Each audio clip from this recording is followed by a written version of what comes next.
Chapitre 14. Témoignages. Les divers témoignages contenus dans les pages qui vont suivre nous proviennent de différents témoins et sont tirés de différentes sources. Voici l'extrait d'un article par Dick Legatt tiré de la revue charismatique Restore, novembre 1978. Une entrevue personnelle avec Ern Baxter. Note de l'éditeur. Durant les années qui suivirent immédiatement la Deuxième Guerre mondiale, les États-Unis et le monde en général furent témoins d'un grand mouvement de Dieu qui s'est finalement fait connaître sous le nom de Réveil de la guérison, dans lequel les ministères d'hommes tels que William Branham, Oral Roberts, Gordon Lindsay et T.L. Osborne devinrent éminents. Quand le Réveil de la guérison éclata, le frère Ern Baxter était pasteur d'une grande église évangélique dans l'Ouest canadien. À l'invitation de William Branham, il voyagea avec l'équipe Branham, tout en maintenant sa position dans son église locale. Au temps où des divisions dénominationnelles étaient clairement définies par des critères purement théologiques, le docteur Baxter n'était pas un ministre pentecôtiste. Cependant, il n'était pas non plus un ministre évangélique traditionnel, parce qu'il avait été baptisé du Saint-Esprit. Dans ses propres mots, il nous dit: « J'étais en quelque sorte un pré-charismatique charismatique. » Des événements historiques très significatifs ont précédé le mouvement charismatique actuel. La plupart des gens ne sont pas conscients de ces événements. Dans cette entrevue conduite par Dick Legatt, éditeur en chef de la revue New Wine, frère Ern Baxter décrit l'atmosphère spirituelle de ces jours-là. D'un point de vue intérieur, il décrit le réveil de la guérison. Étant un homme qui a vécu l'histoire, il révèle les leçons que nous, dans les renouveaux charismatiques d'aujourd'hui, pouvons profiter des expériences de ce mouvement. Question. Dans son livre « All Things Are Possible », toutes choses sont possibles, qui est un exposé historique du réveil de la guérison et du mouvement charismatique en Amérique du Nord, David Harrell déclare que peu d'observateurs ecclésiastiques ont reconnu l'importance de ces immenses campagnes de guérison des années 50. Très peu de ceux qui sont charmés par le mouvement charismatique d'aujourd'hui connaissent ses origines. Pourriez-vous nous dire quel genre d'atmosphère religieuse il y avait dans les années qui suivirent la Deuxième Guerre mondiale et les circonstances qui ont rendu les réveils de la guérison possibles? Baxter répond. L'atmosphère religieuse en ce temps-là était plutôt basse spirituellement. Tout événement surnaturel du monde entier était diffusé et examiné avec intérêt. À mon avis, l'élément surnaturel au sein du pentecôtisme était généralement très bas. Il y avait, çà et là, des mini-bénédictions, mais il n'y avait pas de réveil de grande envergure. L'impact que fit la guérison dans le mouvement est dû au fait qu'il n'y avait pas eu de vague de guérison depuis très longtemps. En 1933, dans une grande conférence pentecôtiste, la plupart du temps des délégués fut dépensé en discussion, à savoir pourquoi les gens n'obtenaient pas le baptême du Saint-Esprit et pourquoi ce manque de guérison et de conversion. Par conséquent, je dois dire que le climat spirituel était très bas. Ceci a alors fourni un arrière-plan pour l'arrivée du réveil de la guérison. Quand William Branham apparut sur la scène, il était le seul qui avait un authentique ministère de guérison à ce temps-là. Même les frères Jeffreys, de la Grande-Bretagne, avaient traversé le sommet de leur ministère à la fin des années 30. Ainsi, le climat religieux était au point où le surnaturel semblait avoir cessé. Alors, quand William Branham entra en scène avec la qualité du surnaturel qu'il démontrait, ce fut digne d'être publié parce que ceci était relativement nouveau. Question. Qu'est-ce qui vous a conduit à joindre son équipe? Est-ce qu'il vous a demandé ou avez-vous simplement eu un contact avec lui et qu'ensuite un rapport se serait développé? Baxter répond. Je m'en allais en vacances et j'ai lu à propos de lui dans le magazine Time dans un avion. J'étais en route avec ma femme pour Winnipeg, où nous avions des amis. Durant le dîner, mon hôte, un homme d'affaires très en vue à Winnipeg, me dit « Il y a un ministre très inhabituel là-bas, à l'église Zion. Son nom est William Branham. » Je répondis « Je viens juste de lire à son sujet, dans l'avion. » Nous décidâmes d'assister. Ce que j'entendis était unique, peu commun. Je n'avais jamais entendu quelque chose comme cela auparavant. Il parlait des démons et de la puissance de Dieu pour guérir. Malgré le fait que c'était fondamental, il y avait quelque chose d'attirant dans cela. Alors que je me tenais dans la noirceur, je dis à mon hôte, « Je sens que je vais avoir quelque chose à faire avec cet homme. » Puis après je retournai à Vancouver et William Branham vint à Calgary. Je décidai d'amener quelques-uns des miens à Calgary. Dans ce temps-là, Branham avait 1 ou 2 hommes qui voyageaient avec lui, dont la responsabilité était surtout de préparer les réunions. Il priait pour plusieurs milliers de personnes chaque soir. Parce que son fardeau était si pesant, d'autres ministres qui pouvaient faire face à de grandes foules s'occupaient des réunions d'après-midi et je fus invité à m'occuper d'une réunion d'après-midi. Je me souviens sur quoi je parlais. « Voici le jour que Dieu a choisi, réjouissons-nous et soyons heureux. » Je présume que l'homme qui m'a entendu lui a rapporté mes paroles. Après être demeuré 2 ou 3 jours, je suis retourné à la maison, n'ayant fait aucune tentative pour rencontrer personnellement frère Branham. Quand je fus de retour à Vancouver, un bon nombre de ministres se réunirent et dirent « Nous devons faire venir William Branham ici. » On me demanda de diriger les réunions, ce que je fis. Branham demanda à me voir. Il dit qu'il avait été en prière et que l'ange du Seigneur lui avait dit que je serais son compagnon dans le ministère. Et il m'invita à me joindre à lui. En ce temps-là, j'étais pasteur d'une grande église. Après avoir obtenu la permission de les quitter, je me suis joint à Branham à Ashland, Oregon. J'ai commencé à voyager avec lui aussi souvent que je pouvais m'éloigner de mon église. Une année, je fus parti 8 mois. Quand il parlait, et spécialement dans ses débuts, il lui arrivait de dire des choses terriblement provocantes. Pour moi, ce n'était pas nécessaire. Ainsi, quand nous parlions ensemble, nous nous entendions. Lui donnait ses témoignages et parlait de l'histoire de sa vie. Moi, je faisais les explications, secourais les malades.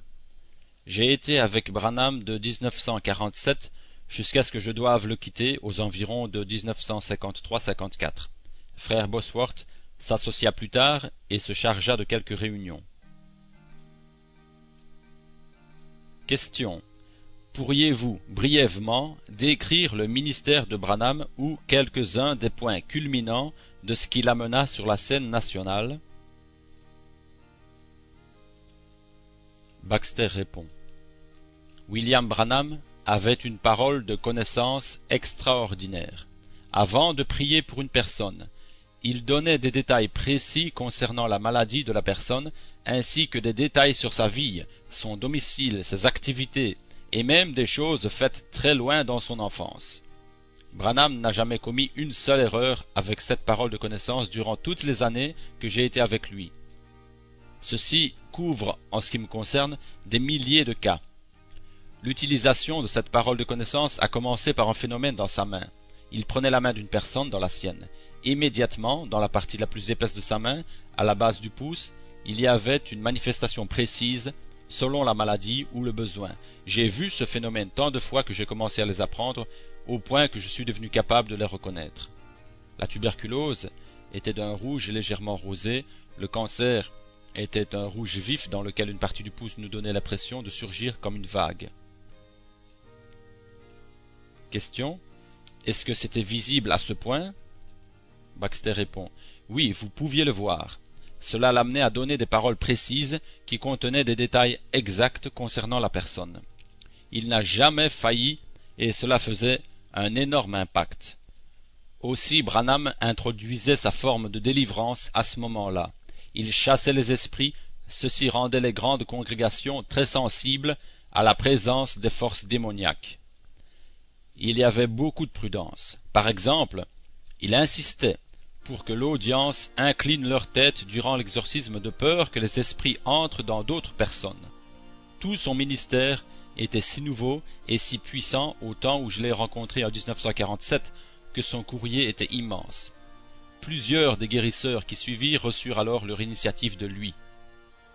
Il fut réellement la source de départ du réveil de la guérison des années 1950 à 1960. Plusieurs des hommes qui commencèrent à faire des réunions de guérison à la suite de Branham eurent des ministères courts. Plusieurs d'entre eux ne pouvaient pas tenir devant les exigences et les conséquences du ministère sur leur personne.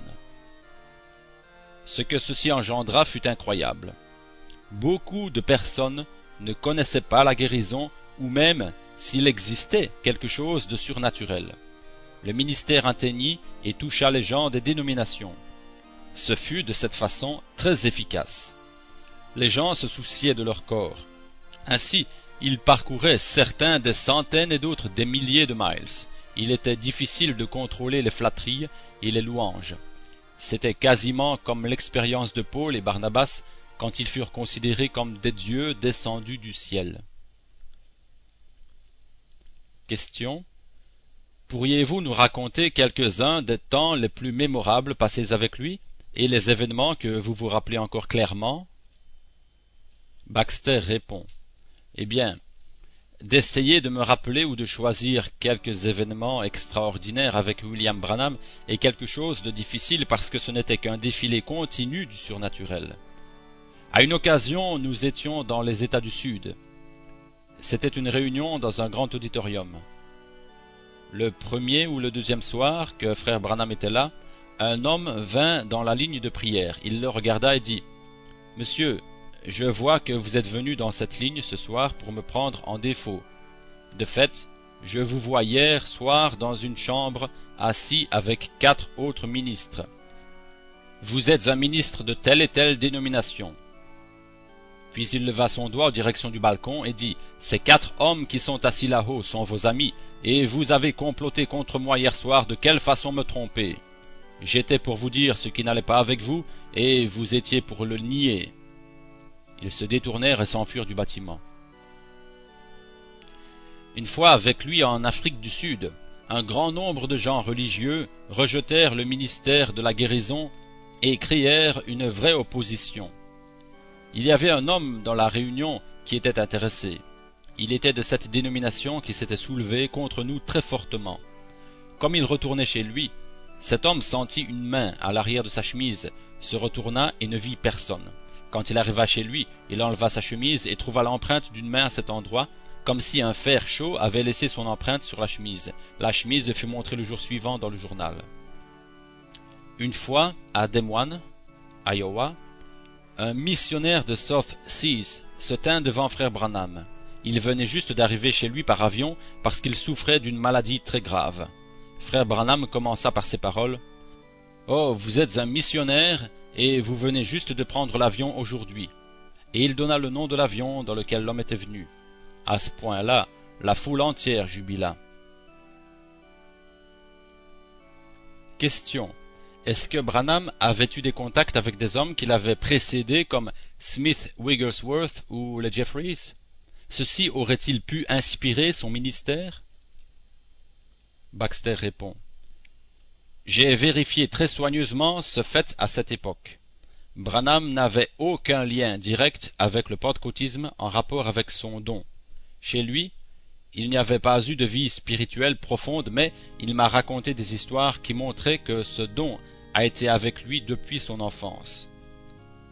Une fois, il m'a dit « Si jamais quelqu'un écrivait ma biographie, tu es le seul à qui j'ai vraiment tout dit. » Lui et moi avons eu ensemble des rencontres de plusieurs heures. À une occasion, il m'avoua qu'il ne croyait pas que les langues étaient l'évidence du baptême du Saint-Esprit. Ainsi, je lui demandai au sujet du parler en langue.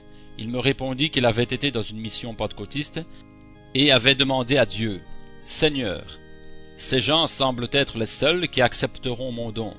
Laisse-moi parler en langue afin que je sois acceptable à leurs yeux. » Et il me dit que Dieu l'avait laissé parler en langue, mais qu'il ne reparla jamais par la suite.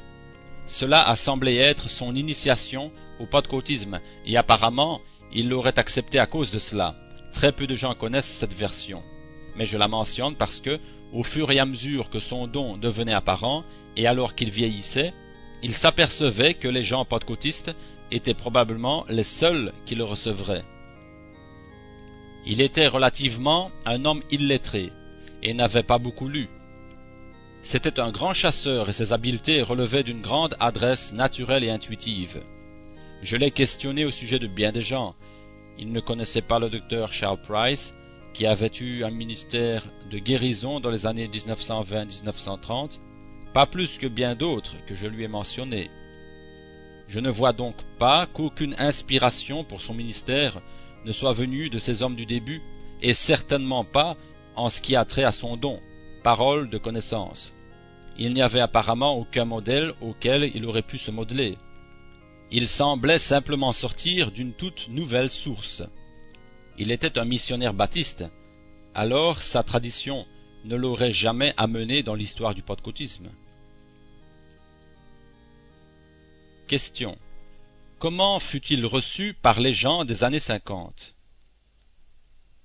Baxter répond. Il fut reçu avec joie par les gens ordinaires à cause de la manifestation divine dans son ministère, mais pour la plupart des ministres, il était une énigme au point de départ. D'abord, il était absolument ignorant, autant du point de vue théologique qu'académique. Quand il parlait, sa grammaire anglaise était dure et sa théologie encore pire. Question. Quelles sont les expériences personnelles que vous avez eues avec lui en tant qu'ami et compagnon de son ministère? Baxter répond. Nous étions d'une grande amitié intime. Nous avons chassé ensemble et avons marché énormément. Branham était un homme très simple. Il avait fait de la maintenance sur les lignes électriques pour une compagnie dans sa région. Le plein air était donc toute sa vie.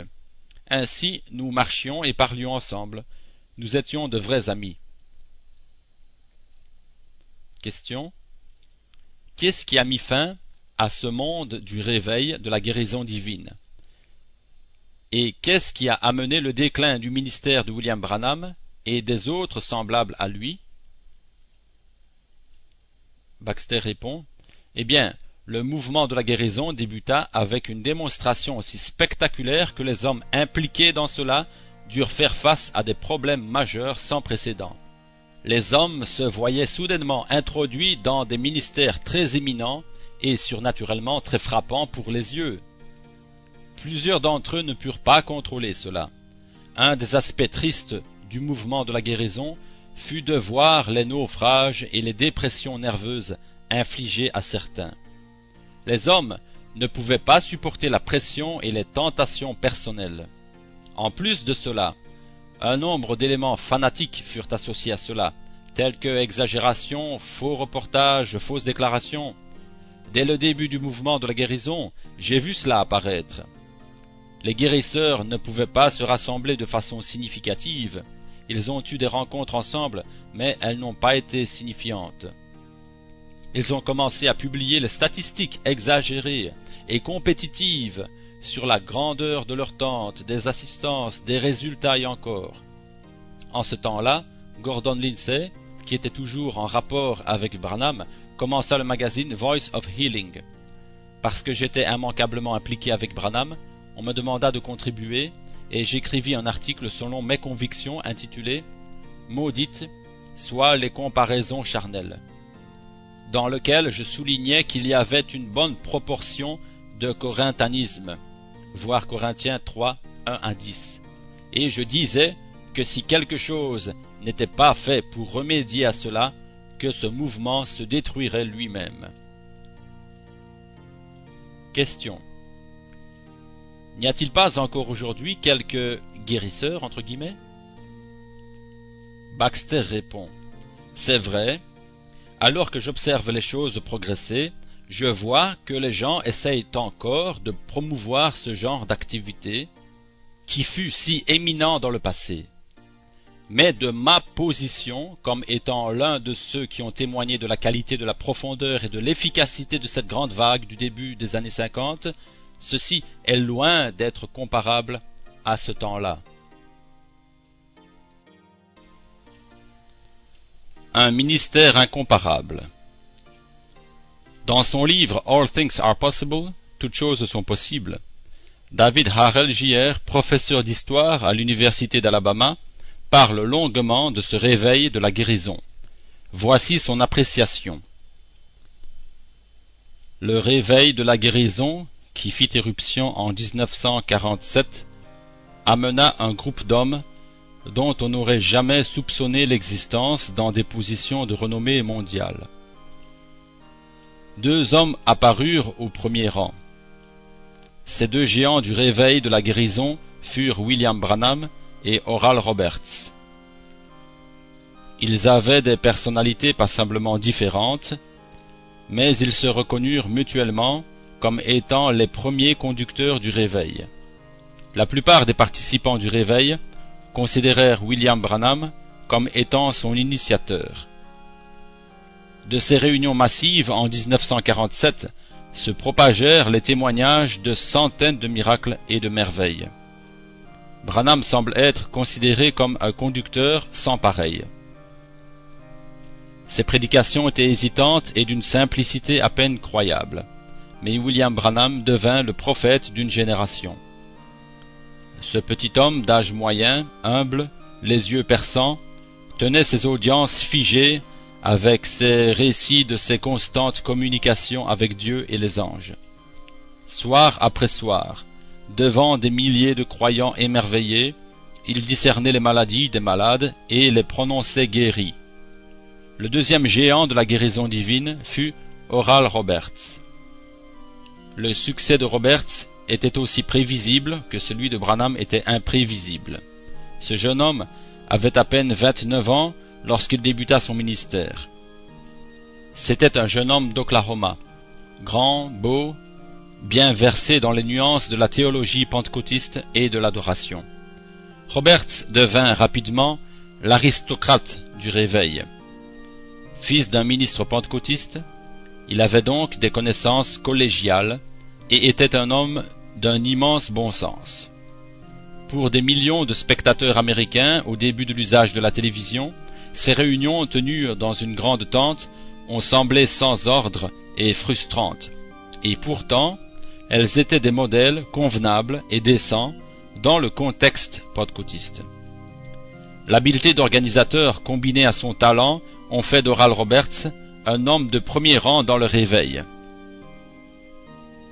Ailleurs, dans le même livre, l'historien David Harrell Jr. écrit « La puissance de guérison de frère Branham devint légendaire dans le monde entier.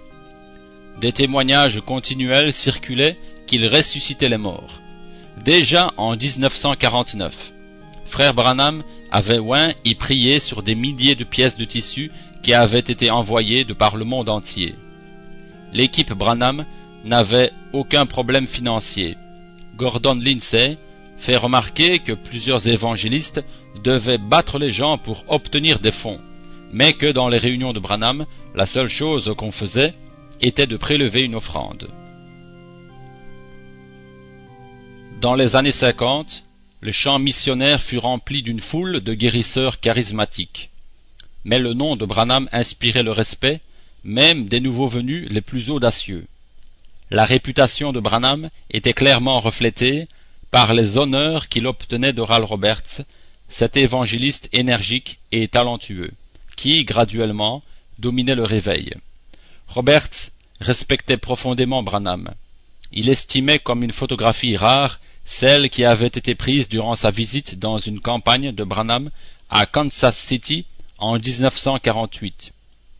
Quoique Roberts eût un ministère qui monta en flèche, c'était son propre ministère, ne s'étant modelé sur d'autres. Mais il fut très flatté quand Branham vint assister à sa croisade de Tampa, en Floride, en 1949. Le magazine propre d'Oral Roberts, Healing Waters, raconte ce moment émouvant. C'était merveilleusement inexprimable de voir ces deux hommes confiants, tous deux appelés de Dieu, tous deux ayant entendu la voix du même merveilleux Sauveur, tous deux commissionnés de délivrer l'humanité, alors qu'ils s'entretenaient des choses merveilleuses de Dieu. Les deux avaient entendu la voix de Dieu et sentaient la puissance de la guérison dans leurs mains. Frère Branham l'apercevait par des vibrations dans sa main gauche. Oral Roberts pouvait par sa main droite détecter la présence, le nombre et le nom des démons. Roberts continua à publier les réunions de Branham pendant plusieurs années, même après que son œuvre à lui devint plus considérable. Les autres évangélistes plus jeunes dans le ministère de la délivrance regardaient Branham comme l'homme mis à part, comme Moïse fut mis à part. Il était le numéro 1, avouera l'évangéliste H. Richard Hall. De tous les évangélistes qui œuvrent actuellement, mettez 20 d'entre eux dans un bout et William Branham à l'autre bout, et il les emporterait tous. Comme le disait son vieil ami Jack Moore, de tous, il avait les plus grands dons. Voici quelques témoignages de guérison. La guérison de Madame Marthe Cossy est un miracle. Nous dirons même qu'il y a 2 miracles. Pendant 24 ans, Madame Cossy gravit un long calvaire. Plusieurs opérations n'améliorèrent pas son état. Elle erre d'un hôpital à une maternité, subit des traitements dans les cantons de Neuchâtel, de Berne et de Vaud. Plusieurs fois aux portes de la mort, elle est emmenée par l'ambulance dans des établissements. Son mal initial est une tumeur cancéreuse qui se complique de dysenterie et d'anémie cérébrale. À sa sortie de l'hôpital de Berthoud, elle est considérée comme incurable. Toutefois, les bons soins du docteur Bouvin améliorent son état. En 1939, vu l'aggravation de l'anémie cérébrale, on juge nécessaire de lui nommer une tutrice. De 1939 à 1947, la malade subit 8 opérations. Elle fait 28 séjours dans les hôpitaux. Il n'y a pas de résultat. Madame Cossy est épuisée et son état empire. En 1949, c'est l'ablation totale de certains organes. Le docteur Gollis affirme que la malade n'est ressortie que par miracle d'une telle opération. Malgré cette grave intervention chirurgicale, des adhérences rongent ce corps du haut en bas. Puis c'est l'anémie. La pression artérielle baisse jusqu'à 8. La malade ne peut presque plus s'alimenter. Un peu de carottes râpées, voilà son régime. Malgré son énergie, elle ne peut plus rien faire. Plus rien ne passe, le tube digestif est pris comme le reste. Ce sont maintenant de pénibles migraines. Un eczéma forme des écailles sous ses pieds. C'est le docteur Zoalen de la Source qui a soigné Madame Cossy pour ce mal. Viennent maintenant des séries de piqûres de cocaïne, de pénicilline. La fièvre monte à 40 degrés. Le 17 août 1955, le docteur Chiolera de Lausanne déclare que les adhérences gagnent tout le corps. C'est le cancer généralisé. Madame Cossy sait qu'elle est perdue, mais elle est chrétienne et vient à la mission Branham pour recevoir quelque bien en son âme. Elle prie surtout pour son mari et pour sa mère malade. Elle n'a pas foi en la guérison en ce qui la concerne. Cependant, ayant reçu une carte, elle monte sur l'estrade en tête de file, mais c'est toujours pour les siens qu'elle prie et non pour elle-même. Devant M. Branham, elle sent une présence divine et bienfaisante. Elle voit l'ange qui est près du serviteur et sa foi grandit. Le prophète de Dieu lui parle. « Vous n'avez pas beaucoup de foi, lui dit-il. Une foi qui n'atteint pas la mesure pour la délivrance. Je ne sais si vous venez pour des ennuis d'argent, la maladie ou d'autres difficultés, mais sachez que si vous venez par curiosité, vous pouvez tomber morte. Maintenant, si Dieu me révèle ce qui en est, croirez-vous? Vous avez été opéré du cancer et tout vient de ce mal. Vous ne pouvez pas digérer. Le docteur vous a trouvé des adhérences jusqu'au foie. Vous êtes une candidate à la mort. Vous avez reçu plusieurs fois l'imposition des mains, mais vous n'avez pas cru à fond. Mais maintenant, vous avez la foi. J'ai vu en vous une vocation brisée. Oui, comme la femme samaritaine. Il faut aller le dire aux autres. Vous lirez Marc à partir du verset 6. Si j'ai dit vrai, levez la main. Le Seigneur déclare maintenant que vous êtes guéris. Madame Cossy entendit aussitôt une voix dire à son oreille: « Comme les eaux de la vision d'Ézéchiel ont été rassemblées, et comme les chairs ont cru tout autour, ainsi en sera-t-il pour ton corps. » Dès ce moment, elle ne ressent plus aucune douleur. Ceci se passait le 27 août 1955, un samedi. Le mardi 30 août, dit Madame Cossy, je m'étais levé tôt pour aller voir un appartement à Renan. Il faisait une pluie d'orage. Soudain, une voix me dit: « Va te coucher. » Me demandant si cette voix est celle de l'ennemi, je répondis: « Non, je dois aller voir cet appartement. » Mais la voix insiste, et moi je résiste et vais sur le balcon brosser les vêtements de mon mari. Tout à coup, un sommeil de plomb tombe sur moi, et je n'ai que le temps de m'étendre sur le canapé en disant: « Seigneur, si c'est toi, que veux-tu de moi ?»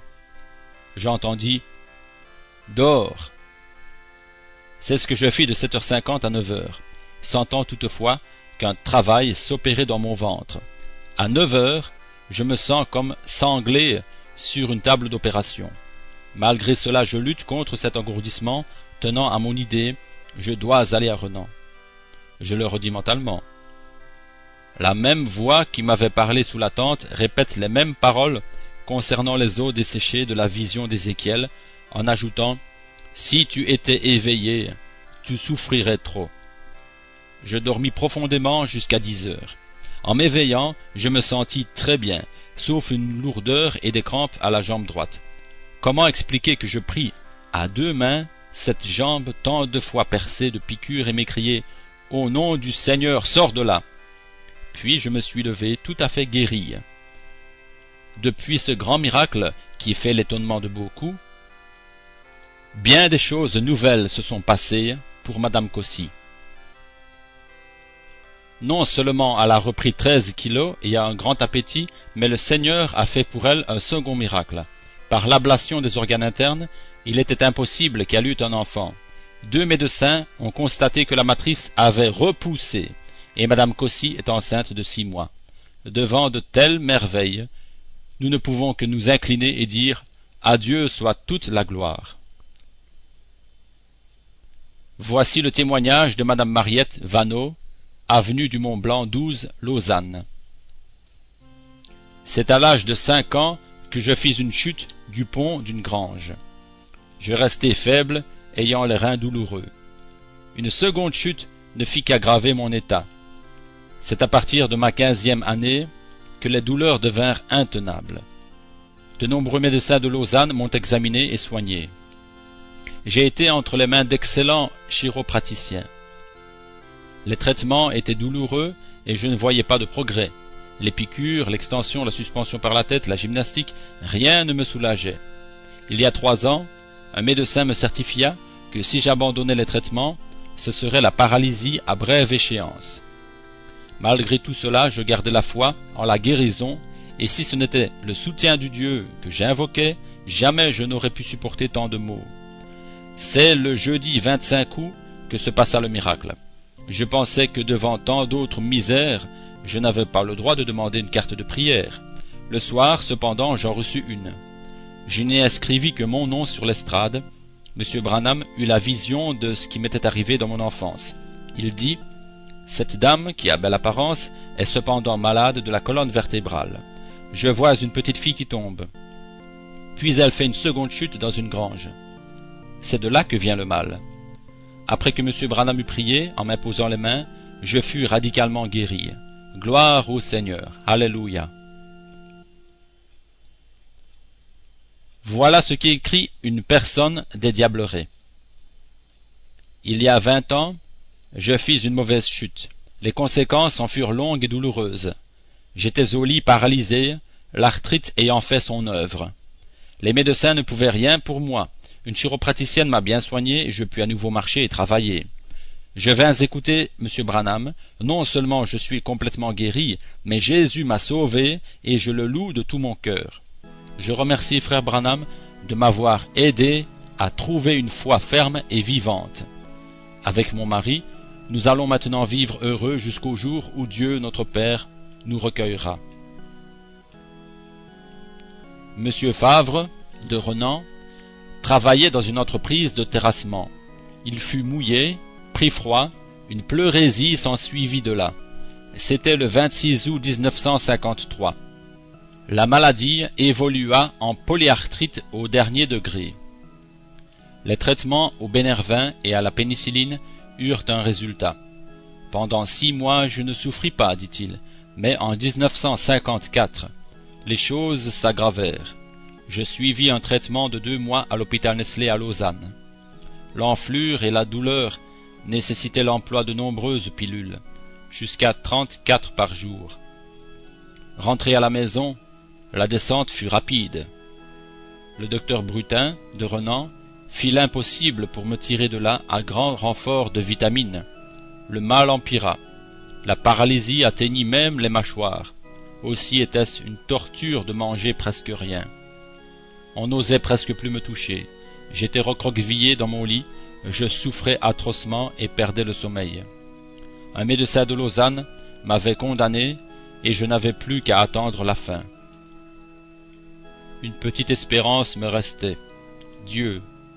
Aussi, quand vint l'attente évangélique, je m'y traînai péniblement avec mes béquilles. Il me fallut 1 heure pour franchir quelques centaines de mètres. Le mercredi 24 août, alors que M. Branham parlait à une tuberculeuse sur l'estrade, il se tourna pour s'adresser à une autre malade qui n'était pas loin de moi. Il lui dit « Vous avez la même maladie que cette dame. Votre foi vous a guéri. Tournez-vous. » Cette personne se tourna sur son lit et se leva. Je sentis à ce moment une telle chaleur m'envahir que je me mis à transpirer. M. D. Scott, l'évangéliste, se trouvait devant moi et je lui demandai de m'imposer immédiatement les mains.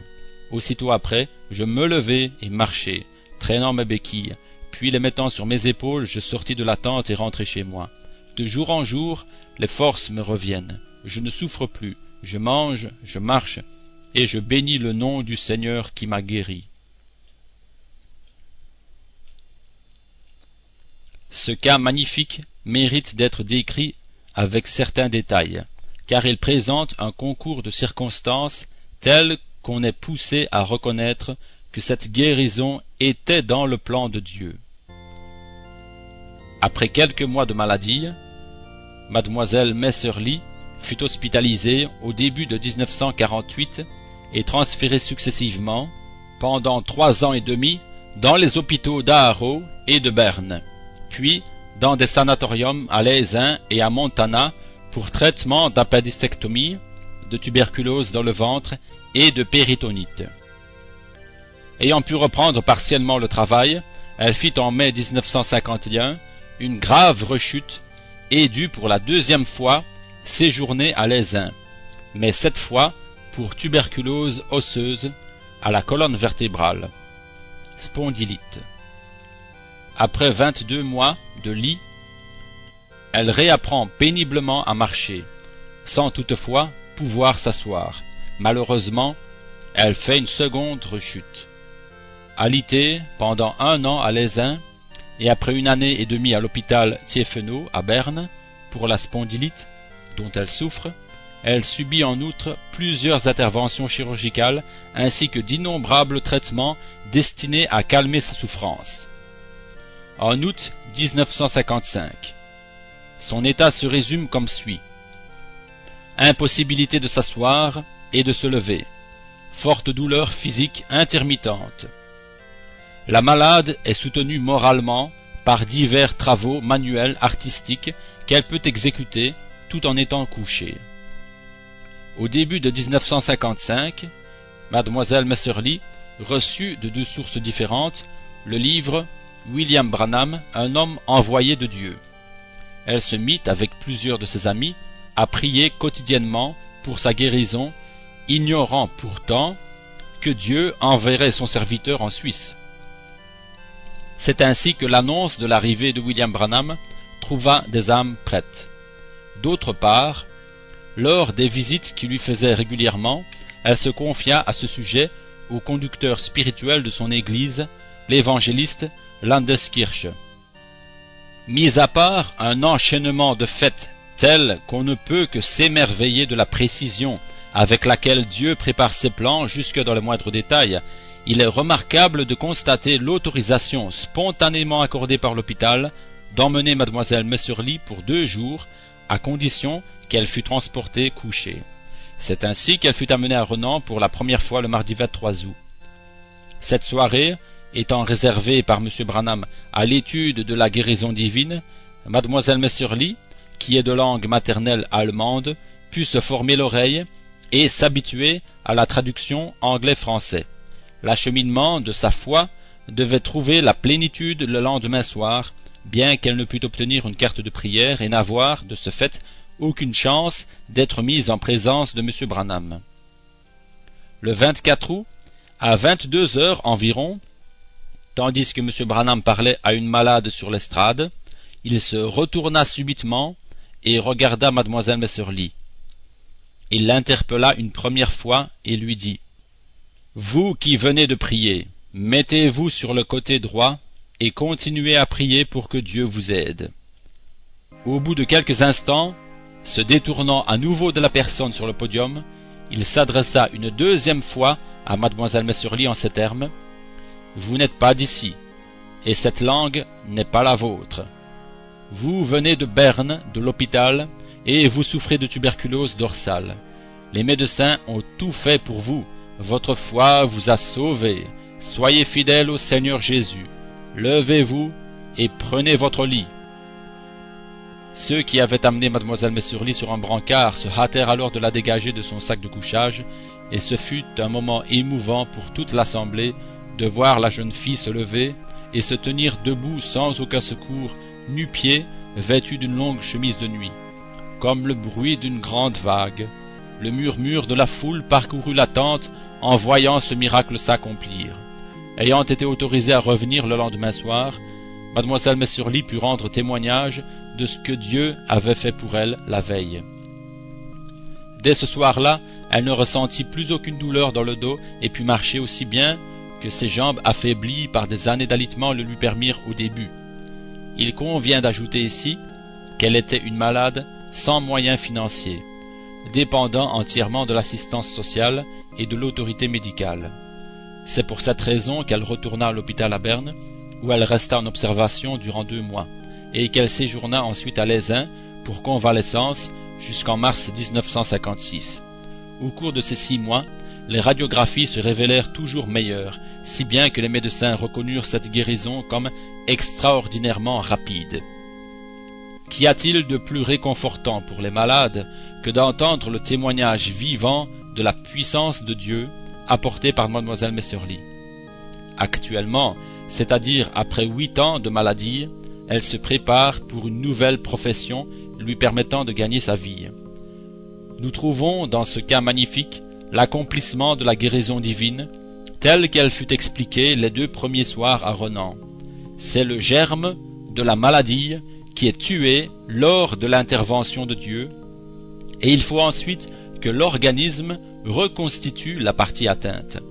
Le résultat n'est donc pas nécessairement apparent, immédiat ou complet. Toute demande de guérison, adressée sincèrement et avec persévérance dans la prière, sera entendue, voire accordée.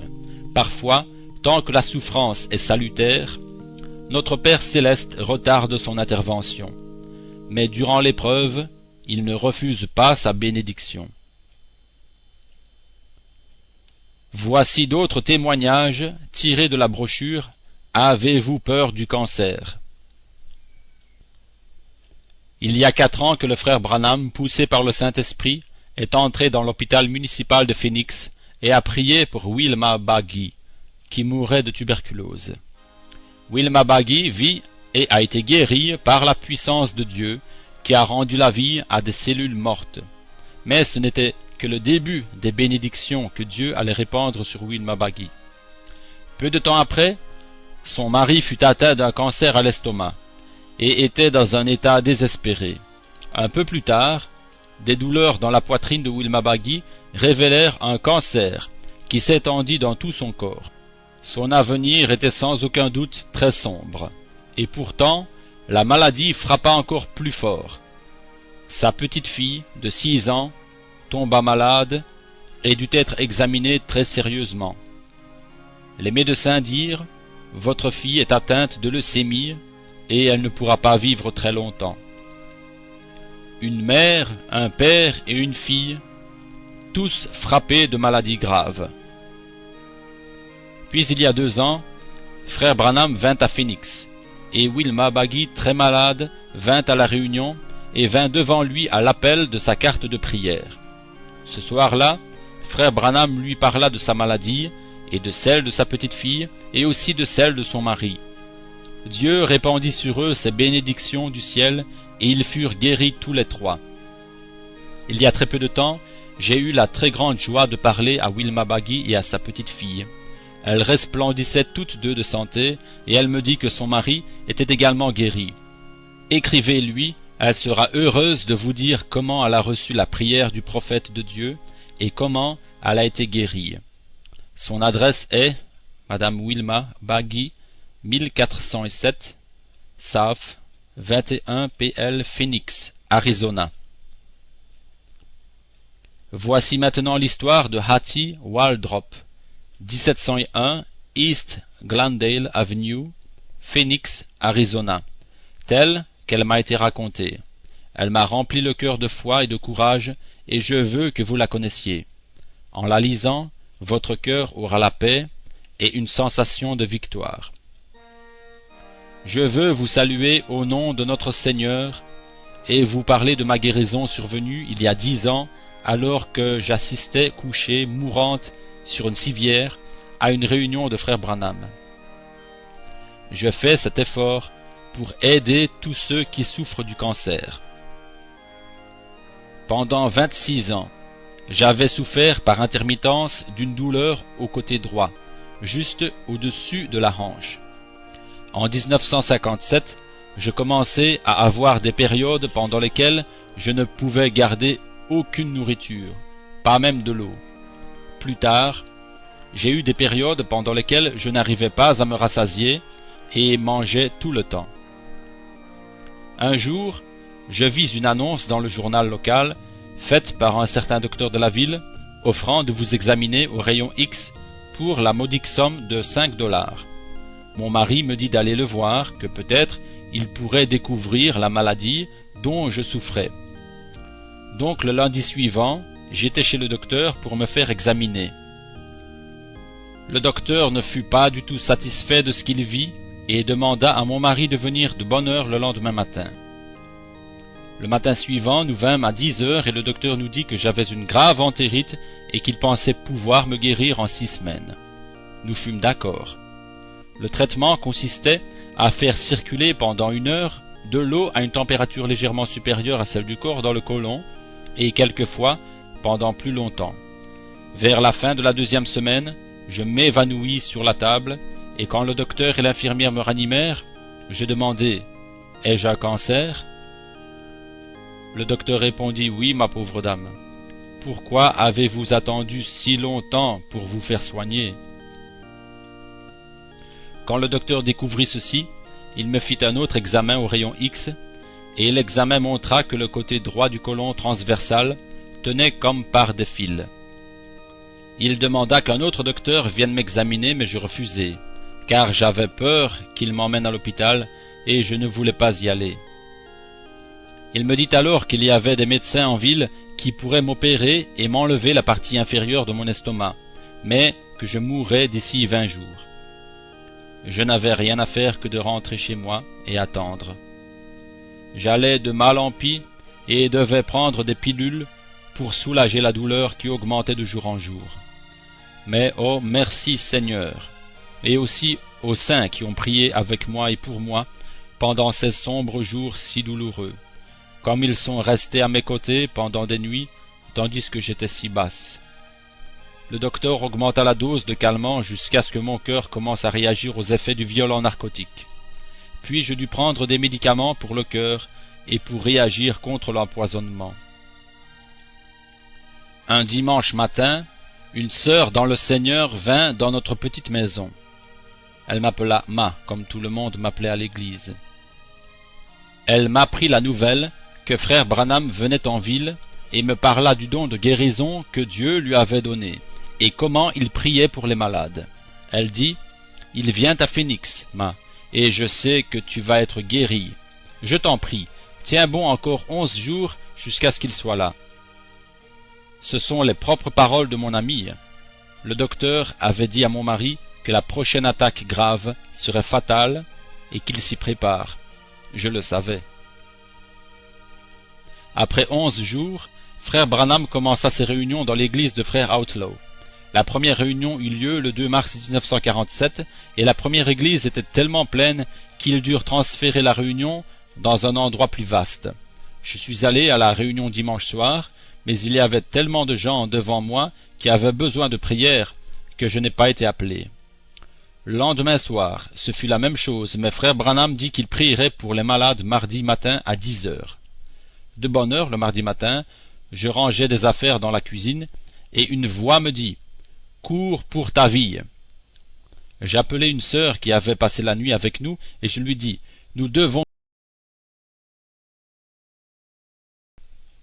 Dans mon état, je ne pouvais courir longtemps, et Jésus le savait, car alors que nous quittions la cour, un autre frère et une sœur dans le Seigneur nous conduisirent en hâte à l'église. Vers 8h30, nous entrions dans l'église, et le frère Outlaw me salua et me dit « Allez directement au premier rang, sœur Waldrop. Je veux que l'on prie d'abord pour vous ce matin. » Je me hâtai vers le premier rang sans rien dire. Alors que j'étais assise là, un huissier vint vers moi et me demanda si j'étais aveugle. Je lui répondis que je ne l'étais pas. Alors il s'excusa et il me dit que je devais reculer de 4 rangs, car les 4 premiers rangs étaient réservés aux aveugles. Pendant qu'il parlait, je sentais le cancer me torturer l'estomac. Après le départ de l'huissier, j'essayai de changer de place, mais en vain. Il revint et me trouva haletante. Je lui dis « Emmenez-moi dans la pièce au fond. » Il dit « Je regrette, mais je ne peux pas. » Je murmurai « Allez chercher frère Outlaw. » Et je le repoussai. Frère Outlaw et d'autres sœurs vinrent vers moi et me dirent « Vous êtes simplement nerveuse, sœur Waldrop. Nous prierons pour vous. » Alors la sœur qui était venue avec moi intervint et dit « Non, ceci n'est pas de la nervosité mais la mort. » À ce moment, frère Hooper et sœur McDaniel s'avancèrent et dirent à frère Outlaw que c'était très sérieux et que si frère Branham était là, il ferait bien d'aller le chercher très vite. Frère Outlaw demanda à quelqu'un d'aller chercher une civière et quelqu'un d'autre courut dans la pièce du fond pour avertir frère Branham. J'entendais tout ce que l'on disait, mais je ne pouvais pas parler, et tout devenait de plus en plus sombre. Frère Branham arriva très vite, alla vers le micro et dit à tout le monde d'être très recueilli, car une sœur était en train de mourir du cancer. Puis frère Branham se tourna vers moi en disant « Regardez-moi, sœur. » Ces paroles n'étaient qu'un bas murmure pour moi, mais il les répéta jusqu'à ce que les épaisses ténèbres disparurent. Puis il me demanda si je croyais que l'ange était venu à lui. Je ne pouvais pas parler, mais il sentit que je le croyais. Alors il dit « Remerciez Dieu, sœur, votre foi vous a sauvée. » La première fois qu'il a prié, je n'ai rien ressenti, mais quand il recommença, une sensation de chaleur m'envahit, et elle partait de ma tête et s'étendait à l'extérieur et à l'intérieur, et toute douleur quitta mon corps. Je me levai de la civière. Frère Branham me dit que durant 72 heures, je souffrirais beaucoup et serais très malade quand le cancer abandonnerait mon corps. Il dit que le cancer était mort, jusque dans ses moindres racines. Il me dit aussi d'observer une diète liquide, comme le docteur me l'avait conseillé, et que Jésus me ferait savoir quand je pourrais manger de la nourriture solide. Il me dit qu'une bouchée de nourriture solide me tuerait. Pendant 72 heures, j'ai souffert terriblement, jusqu'à ce que je ne puisse plus pleurer. J'essayais d'appeler mon mari qui dormait, mais la douleur était si forte que je ne pouvais pas parler. Aussi, je me traînais vers lui pour lui demander de prier pour que j'aie la force de supporter la douleur. Puis la douleur me laissait pendant quelques heures et je pouvais me reposer. Cela continua pendant une période de 4 à 6 semaines, mais la douleur diminuait tout le temps. Finalement, j'appelai le docteur et lui demandai s'il voulait examiner mon estomac au rayon X, et il me dit que oui. Les rayons X révélèrent que tout était en parfait état. Mon cœur, qui avait grossi à cause des poisons que j'avais absorbés, était normal, et les calculs, aussi gros que l'ongle du pouce et qui étaient dans mon foie, étaient partis. Ce soir-là, pour souper, je mangeai des haricots, de l'oignon, des cornichons, du rôti de bœuf et de la tourte aux pommes. Je devais voir les rayons X le lendemain, mais Jésus m'avait dit que je pouvais manger, et je le fis. Cela se passait il y a 10 ans, et aujourd'hui, tout est encore parfaitement guéri. Si vous avez un cancer, et que l'on prie pour vous, et que la douleur persiste, continuez simplement à louer le Seigneur pour votre guérison. Le diable essaiera d'empêcher votre guérison, mais continuez à louer Jésus-Christ, regardant à lui. À l'époque de ma guérison, mon petit-fils de 6 ans, pour la guérison de qui on avait aussi prié, fut guéri d'un goitre. Martin a aujourd'hui 16 ans, il est parfaitement guéri. Le témoignage suivant est celui de Madame Laura Walker, pasteur à Hessel, au Michigan. Il y a 6 ans, je mourais d'un cancer aux intestins. Mes intestins étaient insensibles et paraissaient morts. Même à certains moments, la partie inférieure de l'abdomen était comme de la pierre et était froide à l'intérieur comme à l'extérieur. Je ne pouvais pas me passer de lavement, le gonflement et la souffrance étaient si violents que certains jours, plusieurs lavements étaient nécessaires pour me soulager. En août 1951, Frère Branham faisait une réunion à Erie, Pennsylvanie. Le Seigneur m'a parlé et m'a dit « Va à cette réunion et je te guérirai ». À l'époque, nous habitions à Port Huron, Michigan, qui était à plusieurs centaines de miles. Il me paraissait impossible d'y aller, mais le Seigneur m'a fourni le moyen et la force d'y aller. À cette époque, Frère Branham utilisait le signe dans sa main. Il me dit que j'avais un cancer, puis pria pour moi. Alors il se tourna vers moi et me dit « Ma fille, ta foi t'a guérie ». Sur le moment, je n'ai ressenti aucun changement spécial, mais environ 1 heure plus tard, j'ai senti quelque chose au-dedans de moi qui se décrochait et tombait. Depuis ce jour jusqu'à maintenant, j'ai été parfaitement normal. Loué soit mon Seigneur et Sauveur Jésus-Christ. Laissez-moi vous raconter l'histoire véritable d'une personne, un ange de miséricorde. Ce pourrait être vous, dans le rôle le plus important de votre vie, être un de ses témoins et annoncer la bonne nouvelle. Notre histoire commence avec Madame Eckenburg. Elle avait dit au revoir à son mari et était montée à bord d'un autobus. Son mari ne pouvait pas l'accompagner dans ce déplacement car cela l'aurait tenu trop longtemps éloigné de son travail et entraîné des dépenses au-dessus de leurs moyens. Monsieur et Madame Eckenburg sont un couple âgé de 50 ans. Ils ont une maison modeste et mènent la vie simple que leurs revenus leur permettent. Mais ils ont vécu ensemble une vie merveilleuse, partageant leur joie à travers les années. Ce sont des gens comme beaucoup d'autres qui ont dû travailler pour gagner leur vie. Très souvent, ce fut difficile, quelquefois plus facile. L'autobus la menait vers une destination qu'elle ne connaissait pas. Elle avait été soignée au Stanford University à San Francisco. C'est là qu'en juin 1955, elle devint une malade expérimentale. Monsieur et Madame Eckenburg avaient choisi cette université parce qu'ils n'avaient pas les moyens de payer les dépenses pour d'autres traitements ou d'autres docteurs. Là, tous les traitements étaient gratuits pour les indigents et elle serait soignée par les meilleurs docteurs. Elle était inscrite comme malade expérimentale. Cela signifiait que vous guérissiez pendant que ils apprenaient. Sinon, eh bien, avec peu d'argent, c'était la meilleure solution et leur seul espoir. C'était sa 3e tentative pour se faire soigner.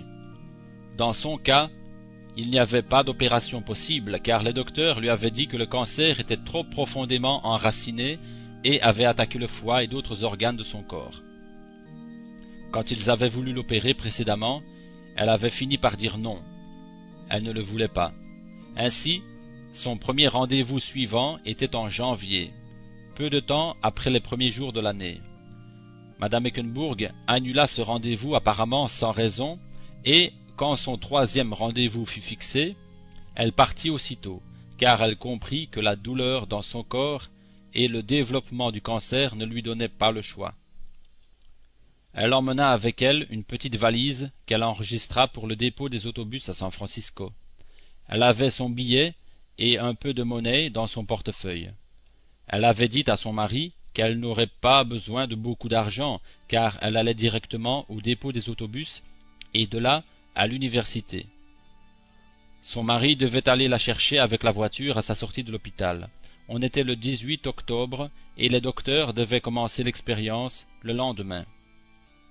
Elle pensait sans cesse à ce que feraient les médecins et à ce que ferait sa famille si elle mourait. Elle pensait aussi à Dieu, mais comme elle n'était pas croyante, ses pensées ne faisaient que l'effleurer.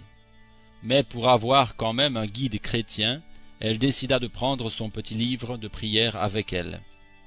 Elle le lirait de temps en temps lorsqu'elle penserait trop intensément à son avenir. De bonne heure, le matin du 19 octobre, l'autobus entra à Oakland, Californie, où elle s'arrêta 10 minutes avant de continuer jusqu'à San Francisco, juste de l'autre côté de la baie.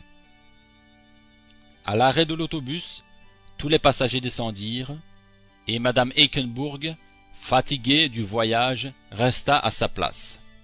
Elle serait bientôt à San Francisco, où elle descendrait. Soudain, Madame Eckenburg entendit une voix lui dire « Va dans la rue et marche », avec une telle insistance qu'elle obéit aussitôt. Pendant qu'elle marchait sans but, elle entendit la voix lui dire « Arrête-toi à la 14e rue ». À la 14e rue, elle se sentit très fatiguée. Elle s'arrêta assez longtemps pour remarquer un café de l'autre côté de la rue. Elle entra dans le café Foster et prit une tasse de café, et après quelques minutes, elle ressortit dans la rue. Après avoir un peu marché, elle se sentit de nouveau fatiguée et s'appuya contre le mur d'un édifice pour se reposer. C'est alors qu'elle vit une dame assise sur un banc d'arrêt d'autobus, attendant le passage de l'autobus local. Elle s'arrêta un court instant, puis décida d'aller s'asseoir sur le banc. En s'asseyant, elle remarqua que la dame, à côté d'elle, lisait un livre. Elle pensa qu'elle aussi pourrait lire son petit livre de prière pour se réconforter. La scène était extrêmement simple. Seulement 2 dames, assises sur un banc et lisant chacune un livre. Elles étaient complètement étrangères l'une à l'autre, mais elles ne le restèrent pas longtemps. Dieu avait conduit Madame Eckenburg vers un ange de miséricorde et de grâce, porteur de bonnes nouvelles. Il l'avait conduite depuis le dépôt de l'autobus et maintenant il l'avait fait asseoir à côté d'une autre dame qu'il avait choisie pour lui apporter la bonne nouvelle de l'Évangile et pour prendre soin d'elle. Elles avaient engagé la conversation en très peu de temps. Elles échangèrent quelques remarques et bientôt Madame Eckenburg racontait à cette dame qu'elle ne connaissait pas sa maladie et où elle allait. La dame lui dit « Regardez le livre que je suis en train de lire. Un homme envoyé de Dieu. Cet homme est ici, à Oakland, et commence ses réunions ce soir. Il priera pour vous. Beaucoup de personnes sont guéries du cancer. » Madame Eckenburg regarda étrangement la femme pendant un moment, ne sachant quoi penser. Jusqu'à aujourd'hui, Elle n'avait pas pensé à la guérison divine, ni que de telles choses puissent arriver. Sa nouvelle amie interrompit ses pensées par des récits passionnants sur Dieu, répandant sa miséricorde et la guérison sur l'humanité souffrante. Madame Eckenburg n'avait jamais entendu de paroles aussi édifiantes, et elles versèrent la paix dans son cœur. Elle fut réconfortée et aussi encouragée. Elle n'avait jusqu'alors jamais entendu quelqu'un parler de la sorte, ni dire des choses aussi extraordinaires et merveilleuses. Ses pensées furent de nouveau interrompues par une invitation directe de la dame disant « Venez à ma chambre pour vous reposer. Ce soir, je vous emmènerai à la réunion. J'ai une chambre juste en face. » Madame Eckenburg et la dame traversèrent la rue et entrèrent à l'hôtel, et la dame prit une chambre juste en face de la sienne pour Madame Eckenburg. Quand la chambre fut retenue et qu'elle fut installée, Madame Eckenburg décida de se reposer un moment, et elle alla s'étendre dans sa chambre. Elle commença à penser à ce que la femme lui avait dit, et pour la première fois de sa vie, Madame Eckenburg entra dans l'esprit de la prière, et elle pria longtemps, très longtemps, jusqu'à ce qu'une paix qu'elle n'avait encore jamais ressentie lui remplisse le cœur. Elle passa l'après-midi à prier et à pleurer, et en communion avec sa nouvelle amie. Quand l'heure de la réunion arriva, son amie l'emmena au lieu de la réunion, l'auditorium civique à Auckland. En arrivant, son amie l'aida à trouver une place et s'occupa d'elle très gentiment. Peu de temps après, Billy Paul Branham lui demanda si elle voulait une carte de prière. Elle répondit oui, et le remercia. Bientôt le service commença, et Madame Eckenburg n'avait jamais entendu un tel sermon de sa vie. Il la fit pleurer et la remplit de crainte. Elle n'avait jamais été traitée aussi gentiment qu'elle l'était aujourd'hui. Elle n'avait jamais entendu des choses aussi merveilleuses. Et maintenant, sa carte de prière fut appelée, et elle allait se tenir devant cet homme de Dieu. Pendant que l'on priait pour les 14 personnes avant elle, et que d'autres étaient appelés dans l'assistance, elle savait que cet homme allait lui révéler ce qu'elle et les docteurs ignoraient. Quelques instants plus tard, Rose Eckenburg se tint devant le révérend Branham. Il lui dit qu'elle était couverte de l'ombre de la mort, et qu'elle avait un cancer du foie. Il lui demanda si elle croyait que Dieu la guérirait s'il priait pour elle. Sa réponse fut « oui », et elle éclata en sanglots. Le lendemain, le 20 octobre 1956, à 7 heures du matin, Rose Eckenburg rejetait de son corps de gros morceaux de chair corrompue et de sang très infecté. La semaine suivante, le 24 octobre à 11 heures du matin, elle rejeta une grosse tumeur indurée et d'autres déchets, ensuite une hémorragie normale, débarrassa son sang de toute corruption et de toute odeur. Mes amis, Madame Rose Eckenburg vit et est une vraie convertie au Seigneur Jésus-Christ. C'est véritablement une bénédiction de Dieu. Mais souvenez-vous où cela a commencé pour Rose Eckenburg? Sur un banc d'autobus, où elle a rencontré un messager et un témoin de la bonne nouvelle de l'Évangile. Dans une ville de 5 millions d'habitants, Dieu la conduisit vers une inconnue. Ce pourrait être vous, cher ami. La prochaine fois que vous serez seul sur un banc d'autobus, ou dans votre voiture, ou dans la rue, ou dans un café, où que ce soit, vous pouvez avoir dans votre cœur et sur les lèvres des mots qui peuvent apporter la vie à l'humanité chancelante, désespérée et mourante. Donc, souvenez-vous de témoigner, et rappelez-vous que l'ange de miséricorde peut être vous-même. Voici le témoignage de mademoiselle Rosella Griffith de Joliet, Illinois. Je suis une fille unique, et aussi loin que je puisse me rappeler, je cherchais quelque chose qui me rendrait heureuse. Je cherchais la paix et la joie. Étant enfant, j'allais à l'église méthodiste dans notre petit village du sud de l'Illinois. À l'âge de 6 ans, j'accompagnais ma grand-mère à un réveil, et je m'avançai pour donner mon cœur à Jésus, mais personne vint pour m'aider ou me conseiller. J'ai bien peur de ne pas avoir vécu pour lui. J'allais à l'école du dimanche, à l'église et au camp des jeunes de notre église, mais malgré tout cela, je ne connaissais pas Jésus comme mon sauveur. Puis nous sommes déménagés dans une autre ville, et après avoir gradué de l'école secondaire, j'ai commencé à travailler dans un bureau 6 et 7 jours par semaine, de 3 à 11 heures de l'après-midi. Lorsque mes compagnes et moi avions une soirée de congé, nous en profitions pour sortir ensemble. Nous dansions et prenions quelques verres. Elle pouvait s'arrêter de boire lorsqu'elle le voulait, mais moi je ne le pouvais pas.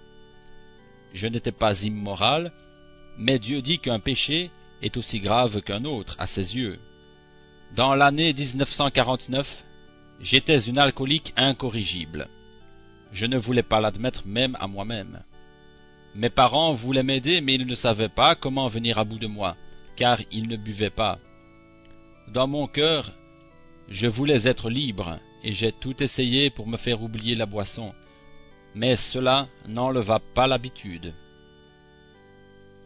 Finalement, je décidai de joindre les alcooliques anonymes, pensant qu'ils pourraient peut-être m'aider. Je n'étais pas heureuse dans cette organisation, bien que je restais sobre pendant 9 mois en allant à leurs réunions. J'ai prié chaque soir pour que Dieu me garde sobre. Il m'a gardé sobre, mais je n'étais pas heureuse ni libre. Avant de me joindre aux alcooliques anonymes, j'avais séjourné dans plusieurs hôpitaux. À cette époque de ma vie, j'étais très faible, je perdais du poids, et j'étais tout à fait misérable. 5 docteurs m'avaient abandonné. L'un d'eux m'avait dit que dans 6 mois, je serais dans un asile pour aliénés. Les voisins m'avaient abandonné. Les ministres ne savaient plus quoi faire. Mon père dit à ma mère de renoncer à prier pour moi, car je ne changerai jamais. Mais elle ne l'écouta pas, car elle dit que peut-être je ne changerai pas, mais que Dieu était capable de me changer. Je suis si heureuse que ma mère se soit tenue à mes côtés et qu'elle se soit accrochée à la parole de Dieu. Je devins catholique, cherchant la paix du cœur, bien que n'y croyant pas. Ils me dirent que j'avais besoin d'aide, mais ne m'ont pas conduite à Christ. Tous m'avaient abandonné, sauf ma mère. Alors que j'étais pire que je ne l'avais jamais été, ma mère me vit dans une vision comme étant sauvé, derrière une chaire, ouvrant une Bible. Elle crut Dieu. Parce que Dieu le lui avait montré dans une vision, au lieu de croire 5 médecins, plus tard, cette vision s'accomplit. Tâtonnant pour un rayon de lumière alors que la vie n'était que ténèbres, des gens me parlèrent d'une série de réunions à Hammond, Indiana, où un prophète de Dieu, révérend William Branham, priait pour les malades, les boiteux marchaient, où les aveugles étaient guéris, des cancers étaient guéris et des miracles s'opéraient au nom de Jésus-Christ. Je m'accrochai à ces paroles, car je pensais que si ces gens étaient guéris, alors moi aussi je pourrais être guéri. Ma mère, son amie et moi sommes allés au Civic Center ce jour du 11 juillet 1952 où se tenait la réunion. Nous sommes revenus après la réunion de l'après-midi et j'ai reçu une carte de prière. Frère Branham revint et prêcha. Après sa prédication, il appela les cartes J25 à J50. La mienne était J27. Alors je m'avançai, sachant que si je me tenais devant cet homme de Dieu, je serais guéri. Lorsque j'arrivai dans la ligne de prière, frère Branham dit qu'il me voyait dans les ténèbres. Il dit « Croyez-vous au prophète de Dieu ?» Je dis « Oui ». Frère Branham dit « Si Dieu me révèle ce qui ne va pas avec vous, et si Jésus vous guérit, le servirez-vous le reste de votre vie ?» Je répondis « Oui ». Frère Branham demanda à l'auditoire de courber la tête. Il posa ses mains sur ma tête et chassa le démon de l'alcool de ma vie, dans le nom du Seigneur Jésus-Christ. Et je quittai la plateforme libre. J'étais si heureuse de savoir que pour la première fois de ma vie, j'étais libre. Gloire à son saint nom. Ce soir-là, je vins à Dieu, lui demandant de me montrer que j'étais sauvé. car je savais que j'étais guéri. Je demandai à Dieu de pardonner tous mes péchés, car j'en étais désolé. J'attendis environ 10 minutes, et alors que j'étais allongé sur mon lit, avec mes bras étendus, mon âme quitta mon corps et monta au plafond, et j'eus très peur. J'appelai ma mère, et elle me dit que je venais d'être sauvé. J'étais très heureuse. Une semaine après avoir été sauvé et guéri, j'allai à la réunion. J'allais chaque jour après cela jusqu'à la fin des réunions. Un homme, qui était un alcoolique, vint avec mon père et ma mère. Alors que frère Branham eut terminé sa prédication, il appela les cartes de prière. Mon père avait la carte R60. Le numéro était trop gros pour être appelé. Alors j'inclinai la tête et priai. Je demandai à Dieu de guérir cet homme alcoolique comme il l'avait fait pour moi, aussi de guérir mon père et de le sauver. Frère Branham se retourna et dit, « La fille là-haut, dans le balcon, a été guérie il y a une semaine de la même chose que vous êtes, monsieur. Elle prie pour vous, et elle prie aussi pour quelqu'un d'autre, c'est son père. Qu'il se lève debout, mettez votre main sur sa tête, qu'il accepte le recouvrement de l'ouïe et son salut. » Mon père commença à fréquenter l'église et l'école du dimanche avec maman et moi. Nous avons maintenant un foyer heureux et j'ai vraiment une nouvelle vie en Christ. 2 Corinthiens 5, 17. Si quelqu'un est en Christ, il est une nouvelle créature. Les choses anciennes sont passées. Voici, toutes choses sont devenues nouvelles. Je remercie Dieu pour sa miséricorde et son amour envers moi. Dieu a entendu les prières de ma mère, a vu mon cœur sincère voulant être délivré et a envoyé son prophète révérend Branham à Hammond, Indiana, pour amener Christ dans ma vie. J'ai le plus grand respect pour frère Branham et il est véritablement un prophète de Dieu. Gloire à son nom.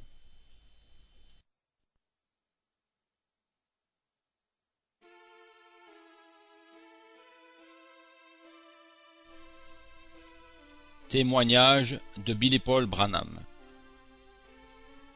C'était au cours d'une réunion sous la tente à Vandalia, Illinois. Papa et moi étions dans une chambre et son frère Donnie était avec nous. Nous étions dans un petit hôtel bon marché. Il n'y avait pas de salle de bain, il y avait juste un petit lavabo dans le coin. Un matin, vers 2 ou 3 heures, papa me réveilla. Il avait mis un oreiller sur mon visage. Il me dit, « Paul, te souviens-tu lorsque papa te parlait de l'ange du Seigneur qui venait le visiter ?» Je répondis oui. Il dit, « Eh bien, il est ici. » Je lui ai demandé si je pouvais te réveiller, toi et Donnie, afin que vous puissiez le voir. Il m'a dit que je pouvais te réveiller. Aimerais-tu le voir? Je répondis oui. Vous savez, étant un petit garçon, je ne savais pas ce que ça pouvait être. Je pensais que ça pouvait être quelque chose qui voltigeait ici et là. Je suis honnête avec vous, je n'avais pas d'idée. Papa dit, « Tu sais où se trouve le lavabo ?» Je répondis oui. Il ajouta, « Lorsque j'enlèverai l'oreiller de ton visage, alors regarde dans le coin, et il se trouvera là. » Et lorsqu'il enleva l'oreiller de mon visage, je regardai. Là se tenait un homme, portant un vêtement blanc. Il avait le teint foncé. Ses mains étaient croisées. Oh, cela me donna une peur bleue. Je me cramponnai à papa, je ne savais pas ce que c'était. Il ne m'a jamais parlé, il m'a seulement regardé. Et il est passé de cette forme, vous savez comment frère Branham l'a décrit, et ensuite il est devenu une lumière, et il est sorti de la pièce. Et depuis ce moment-là, chaque fois que je voyageais avec papa dans les réunions, je pouvais toujours vous dire lorsque l'ange du Seigneur venait sur l'estrade. J'avais 16 ou 17 ans, et je ne servais plus le Seigneur, j'avais rétrogradé. J'avais développé un ulcère duodénal, et cet ulcère m'avait rongé à un tel point que la paroi s'était perforée et que l'intérieur s'était répandu. Papa était parti, et je vivais avec ma grand-mère à Jeffersonville. Ils essayèrent pendant plusieurs jours de le contacter. Pendant ce temps, je me trouvais à l'hôpital. Alors que ma condition s'aggravait, le docteur entra et me dit « Billy, tu es seulement un jeune homme et cela me répugne vraiment de faire cette opération. Mais nous devrons faire une colostomie afin de sortir tes intestins sur le côté. C'est soit ça, ou bien la gangrène va s'y installer et tu en mourras. J'aurais souhaité contacter ton papa, mais je n'y arrive pas. Nous avons essayé pendant plusieurs jours, mais nous ne pouvons attendre plus longtemps parce que la péritonite commence maintenant. On allait m'opérer vers 9 heures un certain matin. Vers 7 heures ou 7h30 ce matin-là, quelqu'un me réveilla. Je levai les yeux et j'aperçus papa qui se tenait là près de moi. Il me regarda et je n'oublierai jamais ce qu'il me dit. La voix des perfides est rude. Je dis oui. Il dit, je me trouvais au sommet de la montagne, dans le Colorado, quand l'ange du Seigneur m'a parlé et m'a dit, va vers Billy immédiatement. Il ajouta, tu t'es éloigné du Seigneur, n'est-ce pas? Je répondis, oui, mais papa, si tu pries pour moi, je serai guéri. Il me regarda et répondit, ce n'est pas moi qui ai péché, c'est toi qui as péché, ainsi c'est à toi de prier. Si tu es prêt à revenir à lui ce matin, le Seigneur te guérira. Ainsi j'ai prié et j'ai redonné mon cœur au Seigneur, et je lui ai demandé de me pardonner. Je lui ai promis que je le servirais le reste de ma vie. Ensuite papa fit une petite prière toute simple, et le docteur Burner est entré. Il dit, « Oh, je suis content de vous voir, frère Branham. Vous savez, Billy est vraiment en très mauvais état. » Papa répondit, « Oui, je le sais, docteur, mais peut-être est-il suffisamment fort pour s'en sortir. Toutefois, je dois vous dire, docteur, que Billy s'était éloigné du Seigneur, mais ce matin, il est revenu à lui. Ainsi pourriez-vous le ramener dans votre cabinet et l'examiner encore une fois. » Il dit, « Frère Branham, nous avons gardé un œil sur lui pratiquement à chaque heure, et c'est perforé. » Frère Branham dit, « Je le sais, mais seulement juste une fois encore. » Ils m'ont donc ramené dans la salle d'examen, ils ont pris des radiographies, et je suis revenu. Le docteur dit, « Frère Branham, je ne comprends pas ceci, mais cet ulcère a cessé de saigner, et par conséquent, Billy sera épargné. » Environ 2 jours plus tard, je rentrai à la maison tout à fait rétabli. Une fois, nous nous trouvions à Bakersfield, en Californie. J'espère que vous comprendrez ceci. Il était papa, mais aussi plus que papa. Ainsi, ce soir-là, nous nous préparions pour aller manger. Je crois que c'est le même soir où frère Branham prêcha le message « Le signe ». Je suis donc monté à la chambre de papa et j'ai frappé à sa porte. Et quand il vint à la porte, il portait son postiche. Je lui demandai, « Vas-tu porter ce postiche pour aller à l'église ce soir ?»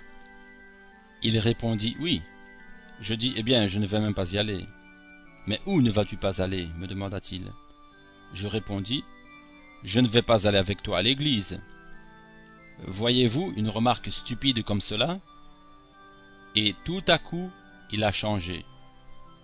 Il dit, « Frère, allez donc manger tout seul, je n'ai pas faim. Je ne vais pas manger maintenant, ainsi frère, allez manger ensemble. » Je sus à ce moment-là que j'avais fait quelque chose de mal. Nous sommes donc allés manger, et je dis à frère Borders, « Oh, vous savez, je crois que j'ai blessé papa. » Il dit, « Oh, tu n'as pas blessé ton papa. »« Oui, je l'ai fait, répliquai-je. Je suis donc revenu et j'ai frappé à sa porte, et il a répondu, « Entre, Paul. » Il était amical, et il me demanda, « Avez-vous eu un bon souper ?» Je dis, « Papa, je viens pour m'excuser auprès de toi. »« Mais pourquoi, Paul ?»« C'est au sujet de ce que j'ai dit tout à l'heure à propos du fait que tu allais porter ton postiche pour aller à l'église ce soir. » Il dit, « Assieds-toi. » Je sus alors que j'allais entendre quelque chose.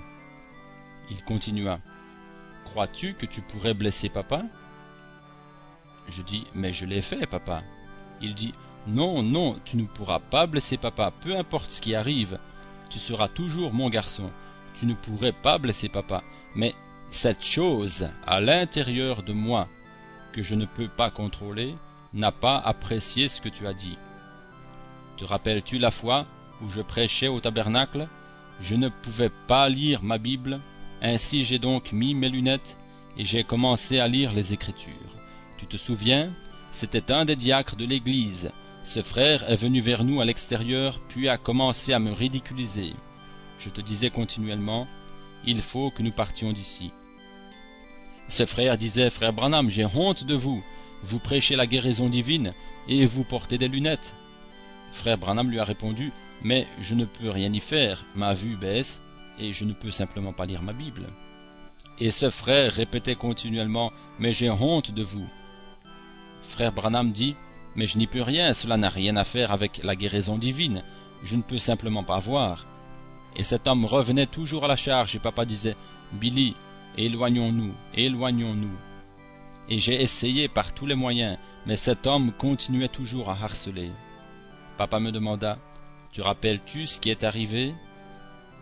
3 jours plus tard, nous l'avons enseveli. Je dis oui. Il ajouta, tu te souviens lorsqu'Élisée descendait la route et que les enfants sont sortis et ont crié, hé vieux chauve, hé vieux chauve. C'était un prophète en colère, mais il se moquait de ce Dieu qui était en lui. Tu ne pourrais pas blesser papa, mais cette chose qui est à l'intérieur n'a pas aimé ce que tu as dit. Je sais que tu n'as pas fait exprès de le dire, mais j'ai dû m'éloigner de toi avant que tu n'en dises trop. À une autre occasion, nous étions dans une tournée de chasse et mes nerfs étaient à fleur de peau, et je ne pouvais pas manger le souper que les frères avaient préparé. C'est alors que je vis papa retirer son vieux chapeau noir, courber la tête et puis le remettre. Et tout à coup, ma tension nerveuse commença à diminuer et mes nerfs se sont calmés. J'ai pu manger un gros souper. Ce soir-là, alors que nous étions tous assis autour du feu de camp, papa fit quelque chose que je n'oublierai jamais. Il s'adressa à tous et dit, « Je vais vous dire quelque chose, frères. Vous vous rappelez, il y a quelques instants, Billy ne pouvait pas manger lorsque vous avez préparé le souper. J'ai simplement retiré mon chapeau et j'ai demandé au Seigneur de l'aider et d'aider ses nerfs, afin qu'il puisse prendre son souper et jouir de ce voyage. Voyez-vous combien instantanément le Seigneur l'a guéri? » Et nous avons répondu oui. Alors il commença à retirer ses bottes, puis nous vîmes que sa cheville était toute enflée et toute bleue. Puis il ajouta, « Il y a 6 mois, je me suis blessé cette cheville, et j'ai prié chaque soir, demandant au Seigneur de me guérir, mais cela n'a fait qu'empirer. Voyez-vous, ce don n'est pas pour moi, mais il est pour vous. » Un jour, un frère m'a demandé, « Quel est le plus grand miracle que vous ayez vu ?» Je répondis, « J'ai vu des morts ressuscités, des aveugles et des sourds guéris. J'ai vu le même défi être lancé dans tous les pays. Mais la plus grande chose que j'ai jamais vue, c'est la façon dont frère Branham savait maîtriser chaque situation. » Quelqu'un me dit, « Je ne comprends pas que cela soit un miracle. » Je répondis, « Dans chaque situation, Dieu lui a donné la connaissance pour savoir comment la maîtriser.